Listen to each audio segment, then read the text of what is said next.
აქ იდეა რეალურ ფორმას იღებს. საქართველოს საერთაშორისო უნივერსიტეტი ეს არის გადაწყვეტილება თუ სად იწყება შენი მომავალი.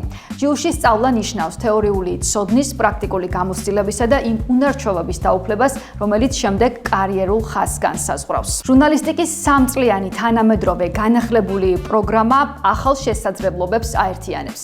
ტრადიციულიდან ციფრულ მედიამდე პრაქტიკაზე დაფუძნებული სწავლება საშუალებას გაძლევს განავითარო უნარები, აითვისო ყველაზე მოთხოვნადი კარიერული მიმართულებები და შექმნა საკუთარი პერსონალური ბრენდიც კი. თეორიული და პრაქტიკული სწავლების მეთოდებს აერთიანებს საგანი ტელეგადაცემის მომზადება. ის სტუდენტს საშუალებას აძლევს განავითაროს უნარები და ნახოს თუ როგორ შეიძლება იქცეს ერთი იდეა სრულყოფილ სატელევიზიო პროდუქტად. თუ გინდა გახდე ჟურნალისტი და თუ სწორედ ახლა წყვეთ თუ სად დაიწყება შენი მომავალი, მაშინ საქართველოს საერთაშორისო უნივერსიტეტი არის არჩევანი, რომელსაც არასოდეს ინანებ. დაიწყე შენი ამბავი აქ.